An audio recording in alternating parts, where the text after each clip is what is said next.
केज विधानसभा मतदारसंघाच्या आमदार नमिताताई मुंदडा व ज्येष्ठ नेते नंदकिशोर मुंदडा उर्फ काकाजी यांच्या अंबाजोगाई शहर जनविकास परिवर्तन आघाडीच्या प्रभाग क्रमांक 1 मधील उमेदवार शमशाद बेगम आयुब कुरेशी यांच्या प्रचारार्थ गांधीनगर येथील हनुमान मंदिराजवळ विस्तीर्ण प्रांगणात युवा नेते अक्षय भैया मुंदडा यांच्या प्रमुख उपस्थितीत भव्य अशी कॉर्नर बैठक घेण्यात आली। या कॉर्नर बैठकीला प्रमुख अतिथी म्हणून माजी नगराध्यक्ष महादू मस्के, ज्येष्ठ नेते तथा माजी उपनगराध्यक्ष शेख रहीम भाई, ज्येष्ठ नेते जयकुमार लोढा, व्यासपीठावर युवा नेते शोयब आयुब कुरेशी, ज्येष्ठ नेते किशोर कुमार परदेसी, महमूद मियाँ कुरेशी, आयुब भाई कुरेशी, धोंडेरामजी चव्हाण, कुमारी रचना किशोर कुमार परदेसी, शेख मुस्तकीम शकील बागवान, रहीमभाई गवळी, युवा नेते राम घोडके यांच्यासह इतर मान्यवर व्यासपीठावर उपस्थित होते। प्रारंभी युवा नेते अक्षय भैया मुंदडा यांचं स्वागत युवा नेते प्रताप देवकर यांनी केलं। तसंच माजी नगराध्यक्ष महादू मस्के, जयकुमार लोढा, किशोर कुमार परदेसी, आयुब कुरेशी, महमूद मियाँ कुरेशी यांचं स्वागत गांधीनगर भागातील तरुणांच्या वतीनं करण्यात आलं। यावेळी प्रमुख मान्यवरांनी तत्कालीन सत्ताधाऱ्यांवर आरोपांच्या फैरी झाडल्या, ज्यामध्ये ॲडव्होकेट किरण भालेकर, शोयब कुरेशी, जयकुमार लोढा, कुमारी रचना परदेसी, माजी उपनगराध्यक्ष शेख रहीम भाई यांचा समावेश होता। युवा नेते अक्षय भैया मुंदडा यांनी बोलताना तत्कालीन सत्ताधाऱ्यांनी कशा पद्धतीनं सत्तेचा दुरुपयोग केला हे सांगत गेल्या 15 वर्षापासून ज्यांच्याकडं या प्रभागाचं नेतृत्व आहे त्यांनी कशा पद्धतीनं या प्रभागाचा विकास केला हे तुमच्या समोर असल्याचं सांगितलं। या प्रसंगी वेगवेगळे संदर्भ देत आरोपांचा भडीमार करून मी विचारलेल्या प्रश्नांना विरोधकांनी योग्य उत्तर अद्यापही दिलं नसल्याचं सांगत प्रभाग क्रमांक 1 मधून शमशाद बेगम आयुब कुरेशी यांना प्रचंड बहुमताने विजयी करा असं आवाहन केलं। या प्रभागाच्या विकासासाठी आपण सदैव तत्पर असून या प्रभागातील जे काही प्रलंबित प्रश्न असतील ते सोडवण्याचा आपला प्रयत्न राहील। त्यासाठी माझ्या आई शमशाद बी आयुब कुरेशी यांना विजयी करा असं आवाहन युवा नेते शोएब भाई कुरेशी यांनी केलं। या बैठकीसाठी श्रीकांत धायगुडे, सय्यद दानिश, संजय साळवे, अतुल कसबे, शेख आमेर शेख मुनवर, ज्येष्ठ नेते पांडुरंग भालेकर, शशिकांत नाना गायकवाड, सय्यद तौसिफ, अभिमन्यू वैष्णव, समीर लाटा यांच्यासह असंख्य कार्यकर्ते, पदाधिकारी मोठ्या संख्येनं उपस्थित होते। या बैठकीचं सूत्रसंचलन व आभार प्रदर्शन शैलेश स्वामी यांनी केलं, तर प्रास्ताविक ॲडव्होकेट किरण भालेकर यांनी केलं। वार्ता न्यूज करिता परमेश्वर गित्ते, अंबाजोगाई, जिल्हा बीड। नमस्कार, मैं शोएब अयूब कुरैशी और वार्ड नंबर 1 से हमारे मातोश्री शमशाद बेगम अयूब कुरैशी जो वार्ड नंबर 1 में महिला बो में हरियाली है। मैं यहाँ के तमाम मेरे माँ बहनों और इनसे गुजारिश है, आने वाले 20 तारीख को छतरी के निशान पे आपको सबको मतदान करना है। और हमारे जो किरण भालेकर साहब ने जो बोले कि यहाँ पे जो काम का जो मसला था कि भैया के और नमिताताई के माध्यम से पूरा हुआ है, तो आने वाले टाइम में मैं और हमारे दोस्त वकील एडवोकेट किरण भालेकर आपका जो भी मसला रहेगा, पानी का, नाली का, रोड का जो भी मसला रहेगा, हम दोनों मिलके पूरे आपके काम को अंजाम देंगे। और तमाम तो ये मेरी गुजारिश है कि आने वाले 20 तारीख को छतरी के निशान पे हमारे माता जी शमशाद बेगम अयूब कुरैशी को बहुमत से जिताए। जे नगरपालिकेनं पूर्ण करायला पाहिजे त्या सगळ्यात खालचा नंबर आपल्या नगरपालिकेचा। मग आमदारांनी सीओला विचारलं की काय कारण आहे बाबा आपल्या गावचा नंबर सगळ्यात खाली आहे, घरकुल तुम्ही का करत नाहीत? नाही म्हणले ताई, आपलं भोगोट्यामध्ये लोकांचे नावं लागले नाहीत, त्यामुळे आपल्याला त्यांना घरकुल देता येत नाही।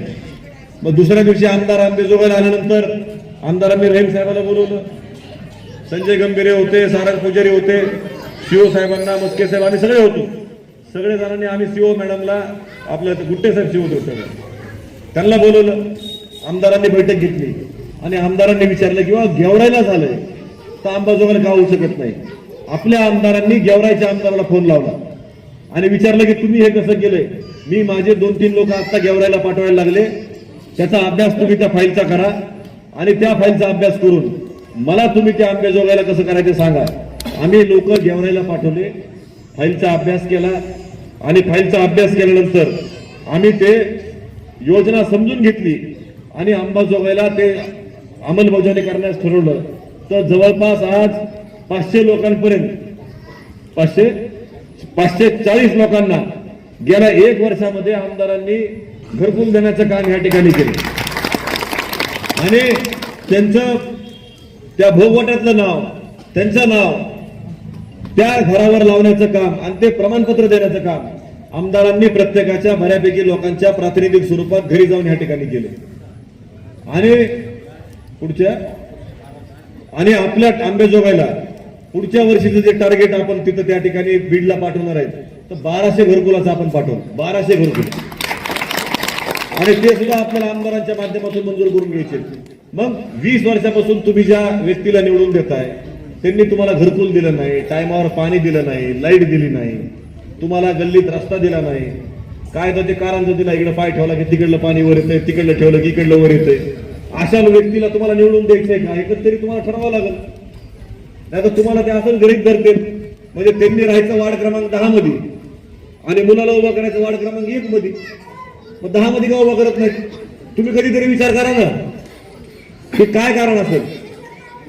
बरं एवढं तुमच्यावर प्रेम आहे म्हणावं तर कामं कुठे झाले नाहीत तुमची, कुठलेच कामं केली नाहीत. मग ती व्यक्ती आपल्या वार्डातून का उभा राहायला लागली? म्हणून मला तुम्हाला सांगायचं की मला खात्री आहे की अंबाजोगाईमध्ये ज्याप्रमाणे मतदाना दिवशी मी सुद्धा तुमच्या बूथवरती येऊन लोकांना भेटलो, बऱ्याच लोकांचा जो उत्साह होता त्या उत्साहामध्ये दिसत होतं की काकाजी आणि किरण भालेकरला ह्या भागातून लीड भेटणार आहे. आणि हे आम्हाला तुमच्या त्या दिवशीच्या मतदानाचा तुमच्या आमच्याकडे बघण्याच्या चेहऱ्यावर आम्हाला ते समजत होतं. म्हणून आता किरण भालेकर बरोबर ह्या प्रभागातून आपल्याला शोएब खुरेशींच्या आईला म्हणजे शमशाद बेगम आयुब यांना आपल्याला त्या ठिकाणी निवडून द्यायचंय आणि त्यांचं चिन्ह छत्री आहे आणि ते चिन्ह सांगण्यासाठी आणि प्रचार करण्यासाठी आम्ही सर्वजण इथं आलेलो आहोत. म्हणून माझी तुम्हाला विनंती आहे, केलेले कामं मी तुम्हाला सांगितलेत, त्यांच्याकडून राहिलेले कामं तुम्हाला सगळे माहिती आहेत, पण हे सगळ्या गोष्टी तुम्ही आम्ही विसरून चालणार नाहीत. मध्यंतरी जरी प्रचार थांबला असला तरी पुढचे 2 दिवस आपल्याला सर्वांना एकमेकाला विश्वासात घेऊन सगळं मतदान करून घेणं महत्वाचं आहे. म्हणून माझी तुम्हाला विनंती आहे, आज 2 दिवसाआधी मतदानाच्या येऊन मी तुम्हाला विनंती करायला लागलो. प्रभागामध्ये आपण डोर टू डोर रॅली सुद्धा सगळ्यांनी काढली. आपले उमेदवार प्रत्येकाला 2-3 वेळेस 4 वेळेस 5 वेळेस भेटून गेले. त्यांनी आशीर्वाद तुमचा मागितलाय तर त्यांचा तुम्ही आशीर्वाद द्या. भविष्यामध्ये आपला प्रभाग ज्याप्रमाणे प्रभाग क्रमांक 1 आपल्या शहरामध्ये या ठिकाणी इथं मताधिक्य काकाजींना आणि किरण भालेकरला आणि आपल्या शमशाद बेगम आयुब यांना देणार आहे, त्या तुलनेमध्ये हे सगळे कामं या सभागृहासहित चांगल्या दर्जाचे कामं होतील. तुमच्या गल्लीतल्या लोकांना मंगल कार्यालय किराणा घ्यायची गरज पडणार नाही. इतका चांगला हॉल आपण इथं बांधू. ज्या लोकांची कामं लग्न आपल्याला सगळे हे करता येतील त्या माध्यमातून आम्ही काम करू. पण तुमचा आशीर्वाद आमच्या पाठीमागे असू द्या. तुम्ही आम्हाला काम करण्याची संधी द्या. तुमचा आशीर्वाद हीच आमच्या परिवाराची ताकद आहे. तुमचा आशीर्वाद हीच या मुलांची ताकद आहे. त्या आशीर्वादासाठीच आज आम्ही तुमच्या पुढे आलेलो. म्हणून तुम्ही येणाऱ्या 20 तारखेला मतदान आहे. आपली निशाणी छत्री आहे. ह्यावेळेस तुम्हाला एकच मतदान करायचंय. एकच मशीन मध्ये असणार आहे. एक मशीनवरती पहिल्या क्रमांकाचं नाव त्यांचं त्या ठिकाणी तिथं आहे. त्यांचं चिन्ह छत्री आहे. छत्री म्हणजे तुम्हाला विकासाची खात्री, ह्या दृष्टीनं तुम्हाला ते लक्षात ठेवायचंय.